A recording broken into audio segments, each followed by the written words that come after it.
할렐루야. 네. 할렐루야. 네. 자, 하십시다. 잘 오셨습니다. 최고의 복된 자리에 오셨습니다. 최고의 은혜 자리에 오셨습니다. 우리도 오늘도 예배 속에 주님 말씀으로 임재하신 줄도 믿으시기 바랍니다.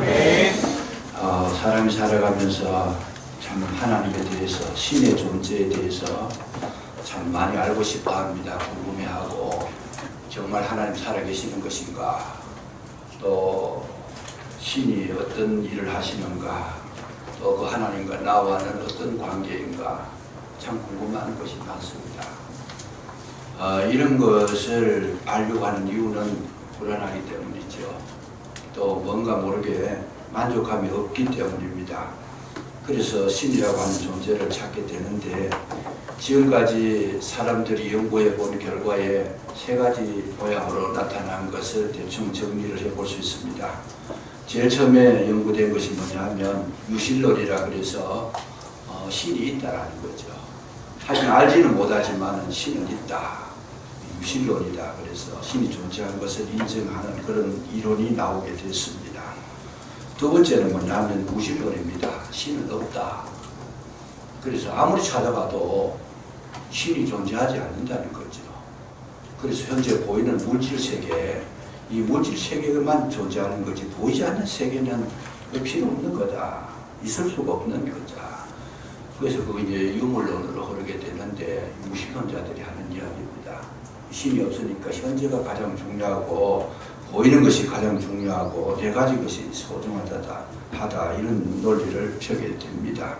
그래서 유물사관이다 해서 아주 그냥 신과 관계를 끊고 사는 그런 무리들이 있습니다. 또 하나의 무리가 있는데, 그건 뭐냐 하면 굉장히 하나님에 대해서, 신에 대해서 연구를 깊이 해봤는데, 철학자들이 주로 신에 대한 연구를 많이 합니다. 특별히 우리가 볼 수 있는 것 중에 한 사람, 철학자 중에 한 사람이 칸트라는 분인데, 이분은 독일의 철학자로서 굉장히 그 부분에 깊이 연구를 했습니다. 그래서 그가 쓴 책들이 몇 간 나오는데, 순수 이성 비판이라든지 판단적 비판이라든지 실천 이성 비판, 이런 것들 아주 유명한 책들이 나옵니다. 이런 것도 잘 모릅니다. 저도 잘 모르는데, 왜 모르는가 하면 그가 그렇게 깊이 연구해가지고 결론 내린 게 뭐냐 하면 자기도 모르겠다는 거죠. 불가지론이라 그래요. 불가지론이라 그래요. 그래서 이제 칸트의 책을 읽어보고 무신론자라고 이야기하면 책을 아주 덜 읽은 겁니다. 확실하게 모르는 거예요. 책을 확실히 읽어보면 칸트가 신의 존재를 알지 못하고 있어요. 근데 무신론은 아니에요. 무신론은 아닌데 신에 대해서 모르겠다. 그러면 칸트는 어떤 사람이냐? 불가지론이라 그래가지고 신이 계시는지 안 계시는지 내 힘으로는 알 수 없다. 이렇게 결론을 내리게 됩니다. 그런데 중요한 것은 우리 예수님을 믿는 우리 성도님들 사이에서도 이런 사고방식을 가지고 우리가 교회 생활을 한다고 하면 굉장히 불행한 겁니다. 저들은 신이 있고 없고 이거를 연구했는데, 우리 한 걸음 더 나가가지고 신이 계시는데 그 신이 나와 어떤 관계인가, 이거를 내가 정리를 하지 못하면 그야말로 우리 살아가는 그 모습 속에 전혀 생기를 볼 수가 없고 소망이 없는 것이다. 근데 오늘 본문에 보면 예수님의 제자들이 그런 모습을 지금 보이고 있어요. 도마가 예수님께서 나는 너희들은 이제 마음에 근심하지 마라. 나는 이제 십자가를 지고 이 세상을 이제 떠나게 될 것이다. 그래서 쭉 설명을 하시니까 도마가 덜렁하는 이야기가, 주여 어디로 가십니까? 지금 그 문제를 오늘 본문에 보면 질문을 하고 있습니다. 여기 보면 질문을 하고 있는데, 주님께서 어디로 갑니까? 우리는 도저히 알지 못하겠습니다. 5절에 보시면, 14장 5절에 보시면 그렇게 이야기를 하고 있습니다. 조금 있으니까 또 빌립이라고 하는 제자가 뭐라고 하는가 하면, 주여 아버지를 우리에게 보여주십시오. 예수님께서 내가 아버지께로 간다 그러는데, 그러면 그 아버지가 계실 거 아니냐. 그러니까 우리 눈에 좀 보이게 해달라. 그러니까 예수님께서 굉장히 답답해 하시면서, 야 빌립아, 네가 나하고 그렇게 오래 있으면서도 그걸 묻고 있느냐. 나를 본 자는 곧 아버지를 본 자다. 왜? 아버지와 나는 하나이니라. 이렇게 쭉 설명을 해 들어가는데도 제자들은 지금 이해를 못하고 있습니다. 이해를 할 수가 없는 거지, 사실은. 못하는 정도가 아니고. 왜냐하면 예수님은 지금 세상을 떠나버리신다 그러고 지금까지 따라다녔지만은 알지도 못하는 말씀을 자꾸 하시니까 이해할 수가 없더라. 오늘 우리의 신앙인들 가운데도 계속 이런 문제가 해결되지 않으면 우리는 신앙인이라고 말하기가 좀 아직 부족한 거죠.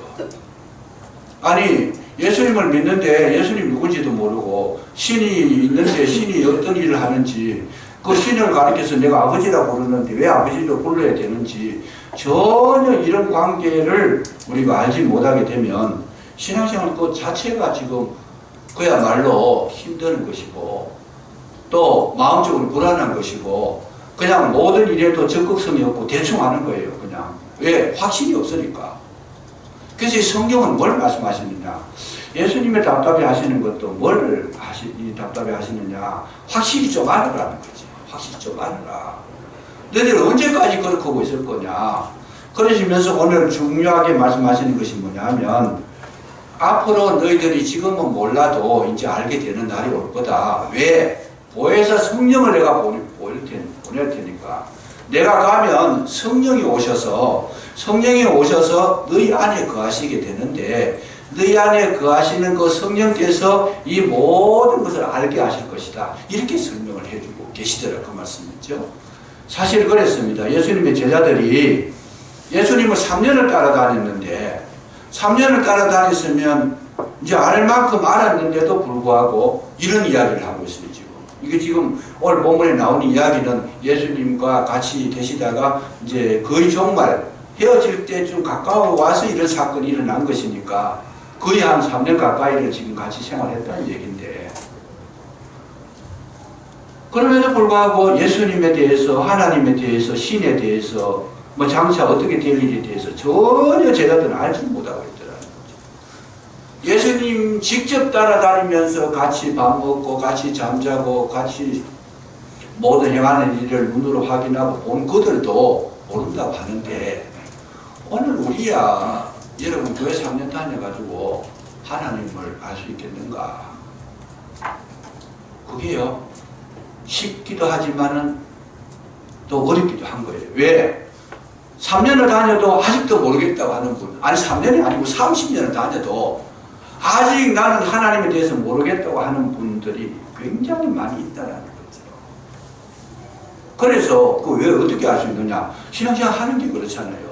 진짜 하나님이 살아계시고 진짜 예수님이 날 위하여 십자가에 돌아가셨고 진짜 주님께서 지금 나와 함께 동행을 하고 계신다는 거 확신을 하면 그 살아가시는 그 모습이 어떻게 돼야 돼요? 항상 마음에 자신감이 있고 담대함이 있고 기쁨이 있고 감사가 있고 즐거움이 있고 어려움이 와도 뭐 거기에 걱정하지 아니하고 근심하지 아니할 텐데 일마다 때마다 뭐 조그마한 일만 생겨도 감기만 생겨도 막 걱정을 하고 그냥 혹시 죽지 않을까 싶기도 하고 살아가는 이 모습 속에서 굉장히 그 불안하게 그렇게 생활하는 것을 쉽게 볼 수 있다고 말했죠. 그 신앙이라는 것이 뭐냐? 예수님이 함께 하신다고 하는데 그거 지금 어느 정도까지 믿고 있느냐? 불투명한 거죠, 사실은. 그래도 교회를 꼬박꼬박 다녀요. 예수님의 제자들도 뭐 예수님 따라다니면서 성경 읽어보니까 어떤 날 뭐 예수님의 제자가 결석했다 이런 기록이 없어요. 다 잘 따라다닌 것 같아요. 그렇게 열심히 잘 따라다니는데도 불구하고 잘 모르고 있어요, 지금. 그래서 오늘 우리가 이 문제를 해결해야 되는데 예수님께서는 뭘 말씀하시는가 하면 성령이 오시면 해결될 것이다. 성령이 오시면. 사실 그랬어요. 예수님께서 이 땅에 떠나가실 때에 그 부활하시고 난 다음에 40일 동안 이 땅에 계시고 제자들에게 예루살렘을 떠나지 마라. 위로부터 능력이 입히기 전에는 너희가 예루살렘 떠나지 말아라. 성령이 오실 것이다. 기다려라.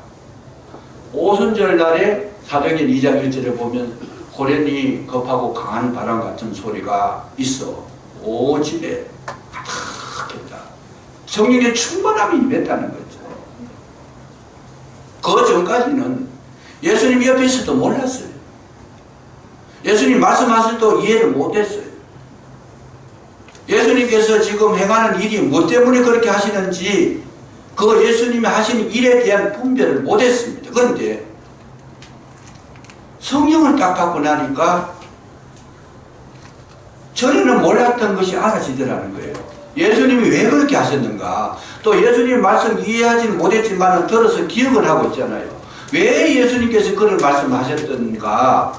이것이 이제 다시 재조명이 돼가지고 성령의 충만함을 받고 보니까 이것이었구나.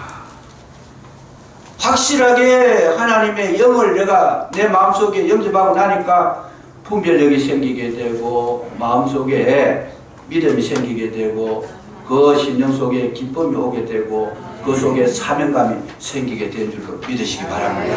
오늘 우리의 문제가 어디 있느냐? 성령의 충만함을 받지 못한 것이죠. 성령을 받았으면 예수를 주라 시인을 합니다. 고린도전서 12장 3절 보면 영으로 하지 않고는 성령으로 하지 않고는 예수를 주라 시인할 수 없다 그랬어요. 그래서 우리가 예수를 주로 시인했는데 그 영을 받았을 때에 성령을 받은 걸로 만족하지 마시고 성령은 우리에게 뭘 원하시느냐? 성령 충만하기를 지금도 바라시고 계시는 줄로 믿으시기 바랍니다. 성령을 충만하게 받으니까 모든 것이 이해가 되더라고요. 모든 것이 해석이 되더라는 거예요. 성령 받기 전에는 해석이 안 돼요. 왜 이런 일이 일어났는지.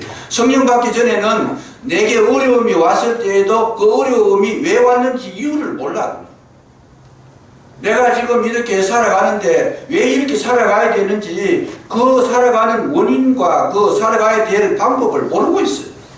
그런데 성령을 받고 보니까 이 어려움이 뭐다. 지금 왜 내가 이런 어려움을 겪어야 되는가? 왜 이 산을 넘어야 되는가? 왜 이 강을 건너야 되는가? 이것이 해석이 되어지고 깨달아지더라는 거예요.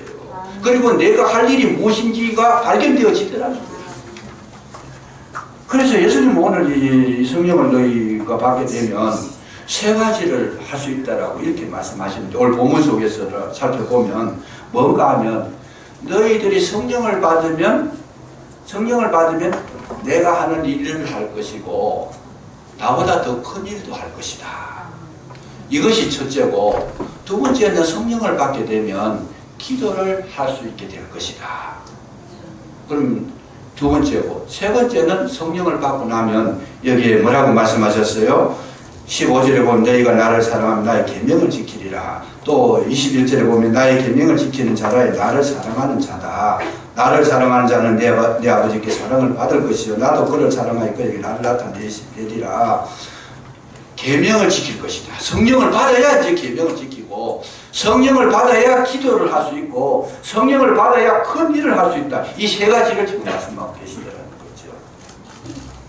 성령 받기 전에는 우리가 주의를 못하는 겁니다. 할 수가 없는 거예요. 왜요? 그 일 자체가 하나님의 일인데 우리 육신적인 생각을 가지고 하나님의 일을 어떻게 해야 되는지 방법도 모르고 무엇을 해야 되는지 할 수 있는 힘과 능력도 없고 길도 못 찾고 있습니다. 그래서 하나님의 일을 할 수가 없는 거지. 그런데 예수님께 성령을 받으면 너희들이 나와 같은 일을 할 것이다. 그리고 나보다 더 큰 일을 할 것이다. 그런데 실질적으로 예수님의 제자들이 성령을 충만하게 받고 나니까 뭘 했어요? 그들이 예수님이 하지 못하는 일들을 했다라는 거예요. 어떤 일을 했어요? 베드로가 성령 충만함을 받고 나서 복음을 전파하니까 어떤 사건이 일어납니까? 3,000명씩 5,000명씩 막 회개를 하고 돌아오는 거예요. 이거 예수님은 그 일을 안 하셨어요.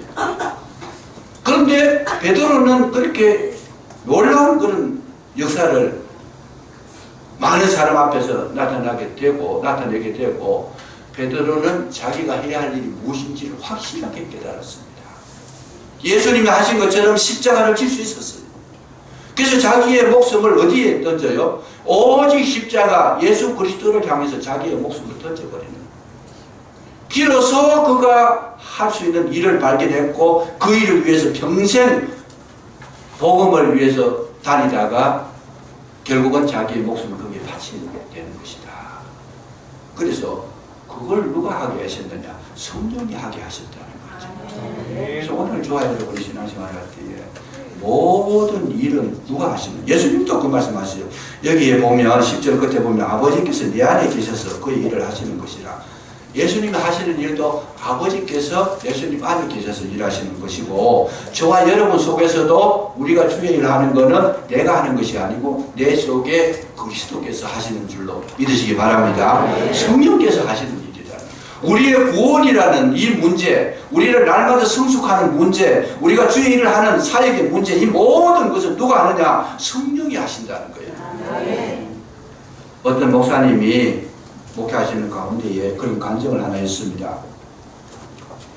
뭔가 하면 그 교회에 전도 캠페인을 하는데 앞으로 다른 사람하고 불신자들하고 이렇게 차를 타고 가든지 뭘 할 때에 5분 동안 같이 앉아 있을 수 있다라면 그걸 5분 캠페인이라 그러는데 5분 동안 같이 앉아 있으면은 전도를 해라. 그건 이제 전도 운동을 교회에서 일으킨 거지요. 근데 이 목사님이 이제 자기가 이제 지하철을 탔는데 마침 옆에 스님이 탔대요. 스님을 탔는데 어디까지 가시는가 물어보고 5분 거리가 넘는다는 거지요. 그래서 자기가 캠페인 뭐 주장을 해놓고 근데 막상 딱 부딪히 보니까 스님인데 이게 난감하더라는 거예요. 스님한테 어떻게 복음을 전하겠느냐. 하나님도 좀 마땅한 사람 뭐 예쁜 아가씨를 붙여주든지 이러면 뭐가 이야기가 되겠는데 하필이면 막 스님을 붙여주니까 당황을 했다라는 거죠. 그렇지만은 뭐 캠페인 운동을 이렇게 놓고는 안 할 수도 없게 돼가지고 결심을 하고는 이제 이야기를 했다는 거죠. 뭐라고 이야기했는가 하면 스님이시죠. 어느 절에 계십니까? 어느 절에 있다 그러니까 나는 목사입니다. 그 목사인데 나는 사실 그 목사지만은 그 불교에 대해서 정말 제대로 된 진리를 다 알 수 없으니까 스님께서 나한테 불교의 진리를 좀 가르쳐 주시면 참 지금 제가 배우겠습니다. 겸손하게 이제 이게 지혜 이게 성님 주신 지혜인데 내가 배울 테니까 나한테 불교의 진리를 좀 말씀해 주십시오. 그러니까 이 스님이 하시는 이야기가 불교의 진리가 얼마나 어마어마한데 이 짧은 시간에 지금 뭐 지하철 타고 가면서 곧 내려야 되는데 5분 뒤에 내려야 되는데 이 시간에 말할 수 없다라는 거예요. 자기가 아니 우리 불교 진리를 어떻게 알고 이 짧은 시간을 어떻게 이야기하라 그러느냐. 나는 그 이야기 다 못한다 이렇게 하시더래요. 그러니까 목사님이 생겨가지고 그렇습니까? 그러면 우리 기독교 진리를 한번 제가 말씀드릴게요. 나는 5분 안에 말할 수 있습니다. 그걸 한번 이야기해도 되겠습니까? 그랬더니 그 양반이 하라고 그러더래요. 그래가지고 예수님 우리는 죄인인데 선악과를 먹어서 타락을 했고 이제 창세기부터 하는데 해봐야 5분 안 걸리잖아요. 예수님께서 우리 죄를 대속해서 돌아가셨는데 우리 인간으로서는 구원 얻을 길이 없고 예수님께서 십자가에 돌아가시면서 인간의 모든 죄를 다 도말하셨는데 예수를 믿음으로 말미암아 우리가 어렵게 되고 영원한 세계에 들어갈 수 있고 우리 이 땅에 사는 날 동안에도 하나님 주시는 그 평강과 은혜를 누리면서 살아갈 수 있다. 기독교의 진리는 간단하면서도 굉장히 힘있고 파워풀한 그런 진리다. 그러면서 이야기를 딱 했다라는 거죠. 이야기하는 거 아무 말도 안 하고 앉았더래요. 그래서 이 목사님이 기회를 싶어가지고 목사님 스님 스님은 고기 안 드시지요? 그러니까 안 드신다 그래요. 근데 만약에 앞으로 그 고기 생각이 나거들랑 저한테 전화하시면 제가 사드리겠습니다. 그러면서 전화번호를 명함을 한 장 드렸대요. 그리고 이제 완전 자기 할 일은 다 한 거죠. 5분 동안에 전도하라 그래서 했는 건데. 근데 이제 잊어버렸어요. 그리고 잊어버렸는데 2년이 지나고 난 뒤에 어느 날 전화가 따르르 오더라는 거예요. 오전화가 와가지고 뭐라 그러는가 하면 어느 목사님이시죠? 예, 맞습니다. 그러니까 혹시 기억하실지 모르지만은 그때 지하철에서 나한테 복음을 전해줬던 그 내가 복음을 들었던 그 절의 중입니다. 선입니다. 중입니다. 그렇고 전화가 왔더래요. 아이고 어떻게 전화를 하셨습니까? 고기 드시고 싶습니까? 이렇게 물어보니까 아니 그게 아니고 참 만나고 싶다라는 거죠. 만나고 싶다.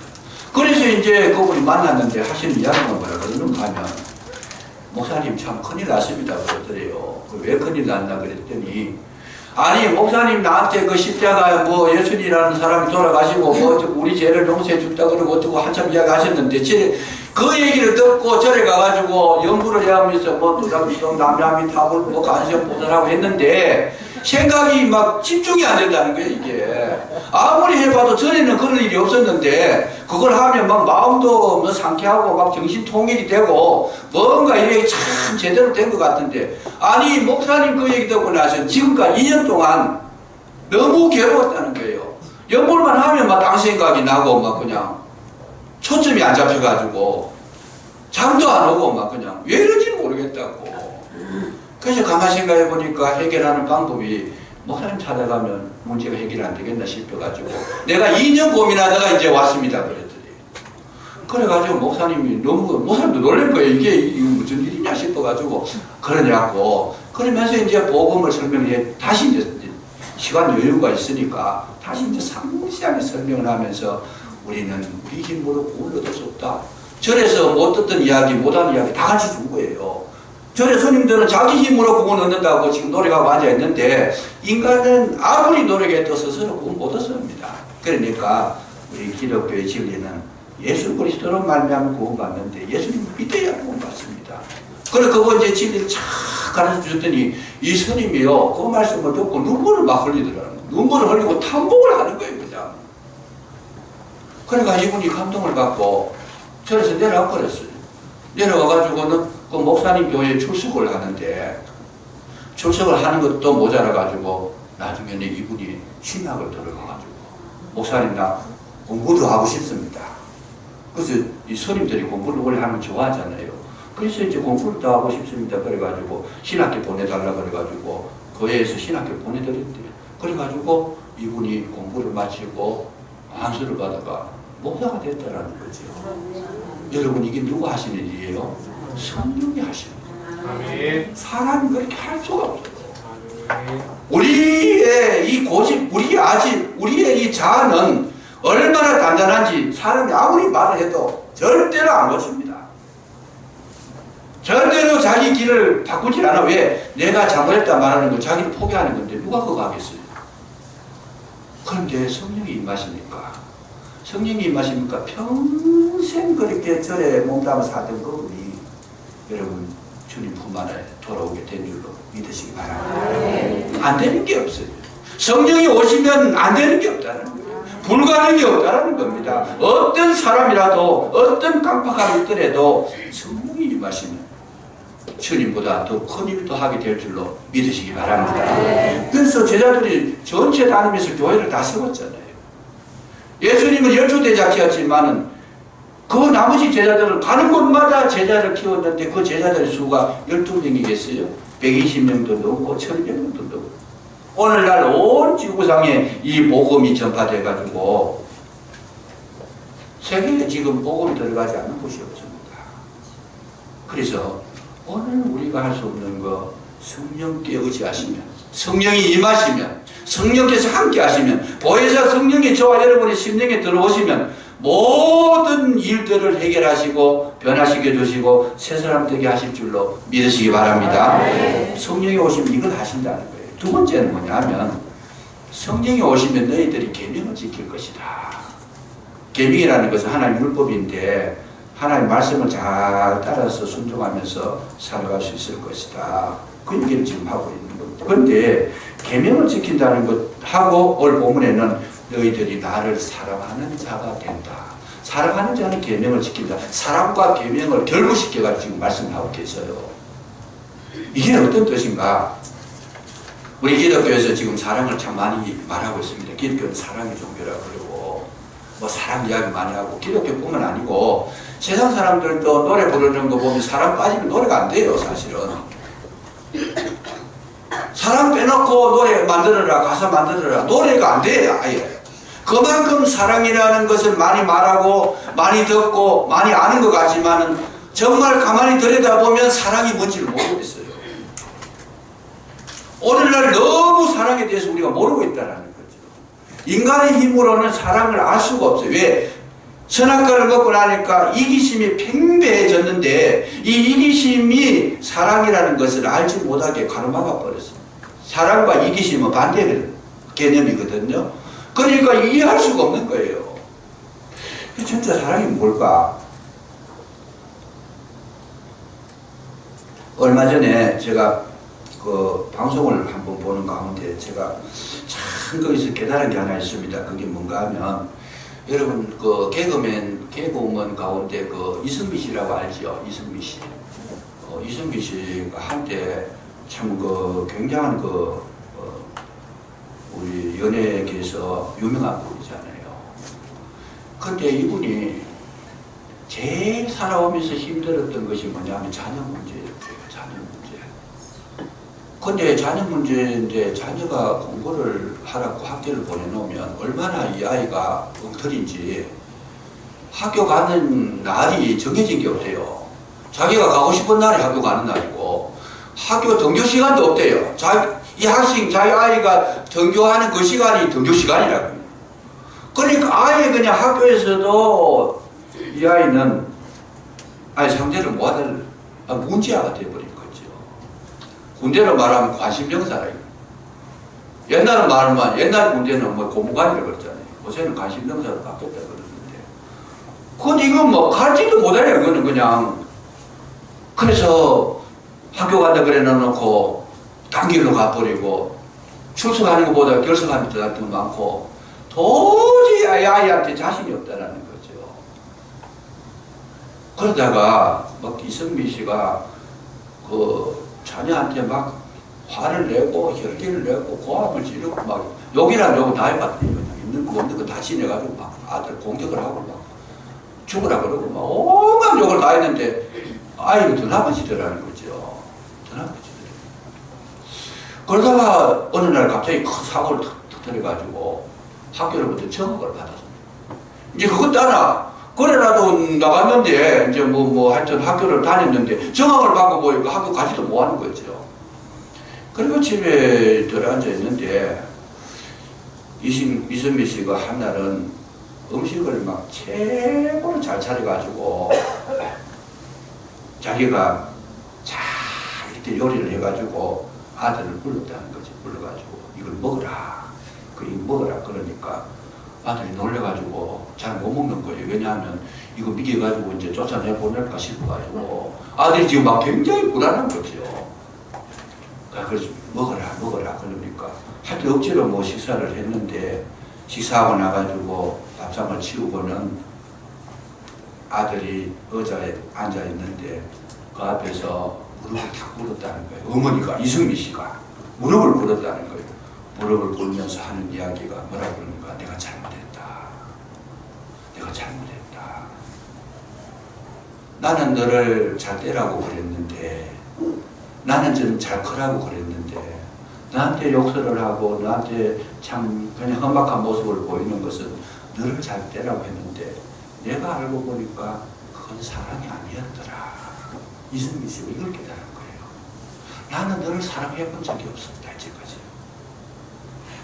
나는 너를 정말 위한다고 했지만 그건 사랑이 아니었더라. 아들아, 내가 잘못했다. 지금 생각하니까 너의 모든 문제가 내가 사랑이 없는 데서 나온 건데 용서해 줄 수 있겠느냐. 이 아들이 그 얘기를 듣고는요, 어머니를 막 끌어안고 막 울더라는 거죠. 울면서 하는 이야기가 그 아이의 이야기가 이제 기다거든. 아이 이야기가 내가 지금까지 살아오면서 연예인 엄마의 아들로 살아오는 것이 얼마나 힘들었는지 알았느냐. 그 얘기를 하더라는 거예요. 우리는 이거 모두에게 적용되는 이야기예요. 연예인을 어머니로 두고 사는 아들의 고충이 얼마나 큰지 아느냐. 이승미 씨가 거기서 완전히 그냥 자기가 완전히 깨트려졌다는 거예요. 저도 목회를 하면서 우리 집에 애들 아들, 딸 하나 둘인데 제일 힘들었던 것이 뭐냐 하면 목사의 아들로 살아가는 자녀가 얼마나 힘든지를 그거는 아무도 몰라요. 그래서 과거에 어떤 교회 있을 때 제가 우리 애들에 대해서 이야기하지 말라 그랬어요. 가족이 제일 스트레스 많이 받는 게 뭐냐? 목사 아들이라는 이름, 그게 제일 힘든 거예요. 이현도서 지금 여기 없지만 밑에 가는 거. 근데 목사 아들이라는 게 이 칭호가 너무 짐이 되는 거죠. 너무 지는 거죠. 여러분, 나 때문에 알게 모르게 자녀가 지금 꺾이려 나가는 거예요. 나는 사랑한다고 했지만 사랑이 아니었어요, 그게. 내 신분, 내 위치, 내가 위한다고 했지만 자기 욕심, 자기 어떤 성취를 위해서 그런 거지. 진짜 그 자녀를 사랑하는 마음으로 그렇게 하지 못했다는 걸 깨달았다는 걸 제가 그거를 탁 보면서 맞아, 저게 사랑이다. 주님께서 우리에게 요구하시는 건, 성령이 오시면 우리에게 가르쳐주는 게 뭘까? 바로 그걸 알게. 그 사랑을 알고 나니까 계명이 저절로 지켜지더라. 그때부터 그 아들이 공부를 하기 시작하는데, 그 밑에 딸애가 있는데, 딸애가 한 번은 막 엄마 부르면서 막 문을 열고 급하게 뛰어들어오더라고요.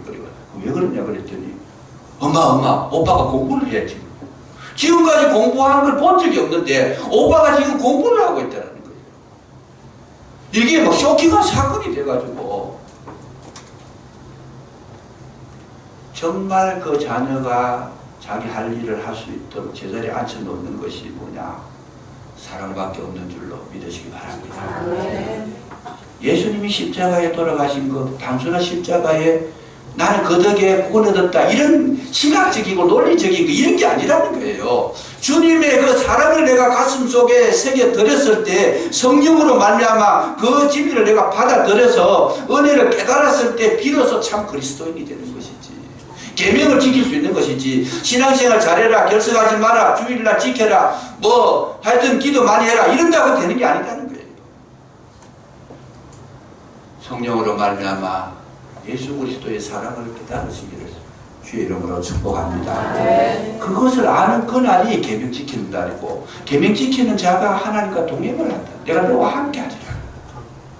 오늘 우리가 주님의 그 거룩한 은혜 속에서 거하지 못한 것은 말씀을 지키지 못한 것이고, 말씀 지키지 못한 것은 하나님의 사랑을 깨닫지 못했기 때문이라는 거예요. 정말 중요한 겁니다. 왜 내가 교회에 봉사하는 게 힘이 들까? 내가 신앙생활 하는 거, 내가 주님을 섬기는 왜 이렇게 잘 안 될까? 못 느끼고 못 깨닫고 성령의 역사를 경험하지 못했기 때문이다. 성령 받으시기를 주의 이름으로 축복합니다. 세 번째 성령 받음 하는 일은 기도를 할 수 있다는 거죠. 기도할 수 있다. 여기 보면 기도하는 문제를 반복적으로 말씀합니다. 12절 보세요. 내가 하는 일을 거두할 것이요 또 그보다 큰 일도 하는데, 13절에 내 이름으로 무엇을 구하든지 내가 행하겠다. 14절에도 내 이름으로 무엇이든지 내게 구하면 내가 행하리라. 이런 건 어떤 분들은 그래요. 무엇이든지 구하면 이루겠다 했는데 아무거나 기도하면 되는 것인가? 잘 보세요. 여기에 성경 말씀을 하면 내 이름으로 무엇이든지 내게 구하면, 내 이름으로, 이게 무슨 뜻이냐면, 여러분 기도를 하는데 주님의 이름으로 기도한다는 것이죠. 주님의 이름으로 기도한다. 그러면 주님의 격에 맞추어서 기도한다는 뜻이에요. 주님의 이름을 더럽히지 않는 기도를 한다. 주님께 영광이 돌리는 그 기도를 한다. 주님께서 원하시는 기도를 한다. 성령이 임하시면 주님께서 기뻐하시는 기도를 하게 되는 줄로 믿으시기 바랍니다. 아무거나 기도한다고 되는 거 아니에요. 주님의 이름에 합당한 기도가 나오라는 거죠. 예를 들어 우리가 죽은 아이를 지켜가지고 슈퍼에 심부름을 시켰는데, 가가지고 하는 이야기가 우리 목사님 심부름 시켰는데요, 소주 한 병 달라 그러더니, 그건 말이 안 되잖아요. 지금 그건 말이 안 되잖아요. 예수님의 이름으로 구한다 그러면서 소주를 구하면 말이 안 되잖아요. 지금 오늘 우리의 기도가 참 문제성이 많은 것이 뭐냐? 우리는 우리의 필요를, 물론 필요할 때 기도하는 건 나쁜 건 아니에요. 그러나 성령이 임하셔서, 성령이 충만해서 기도하는 것은 하나님의 선하시고 기뻐하시고 온전하신 뜻이 무엇인지 분별하는, 하나님의 격에 맞는, 하나님의 이름에, 예수의 이름에 이 영광이 되는 복된 그런 기도의 마음이 충만해지는 줄로 믿으시기 바랍니다. 이 기도를 하는데, 그 기도를 하게 되면 반드시 하나님은 그 기도를 통해서 일을 하신다는 거죠. 내 기도를 통해서. 하나님은 하나님 혼자 일하시는 것이 아니고 우리에게 기도를 하게 하시고 그 기도를 통해서 나와 합작품으로 하나님의 나라를 이루어 가시는 줄로 믿으시기 바랍니다. 우리 마음에 어떤 마음 주십니까? 너 마음에 소원을 주신다는 거예요. 너 마음에 소원을 주신다. 그 어떤 소원이겠어요? 주님의 나라를 이루는 거룩한 소원. 뜻이 하늘에서 이루어진 것 같이 땅에서도 이루어지는 소원.